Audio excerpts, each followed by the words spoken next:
Justice Wanjala asked the issue of turnout of 65.4.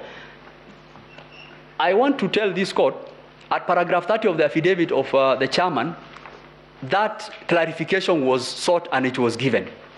And the chairman, and there is a video to it actually, the chairman clarified and he said the turnout is not 65.4, it is 64.6. In fact, you will see Martin Nyaga rushing to the chairman, telling him, the person who was in charge of the cumulative of the turnout, telling him, no, that is erroneous. So the number is 64.6 at the point where he made.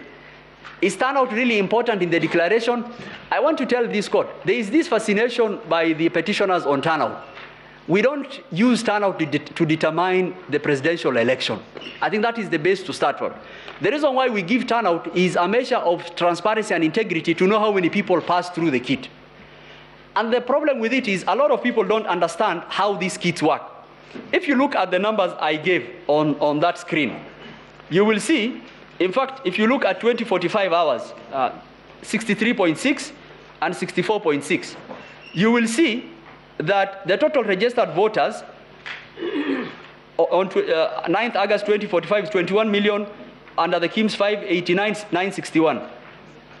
On 10th August is 21,926,565. If you deduct those numbers and you compare to the people who are actually identified by the kits, actually the people who are identified by the kits is more than this number. And a lot of people will say, oh, why do we have more people who are registered in those stations than people voted?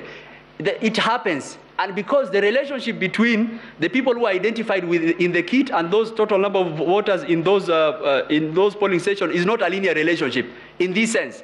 So 9th August 2045, a kit will report 10 people.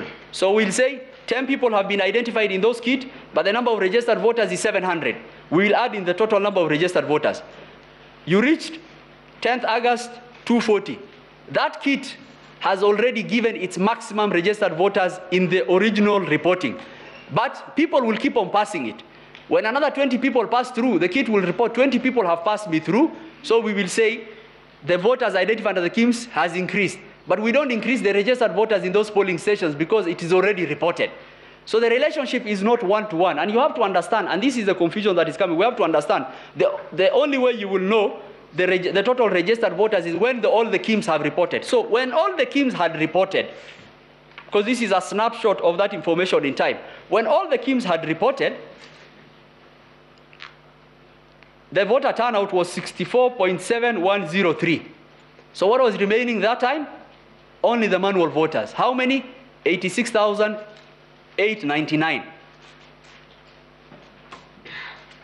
So it's good to understand that, because if someone just looked at this information, you will come with all manner of confusion. So the kit will report, once one voter passed through the kit, we say one voter identified, but the column of registered in that policy we put 700.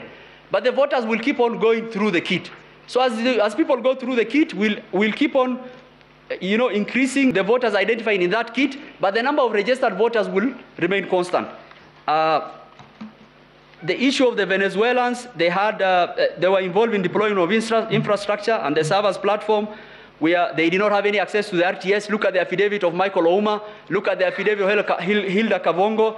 It actually shows the kind of rights they had. There was no unauthorized access, and in fact, the scrutiny report will bear that out.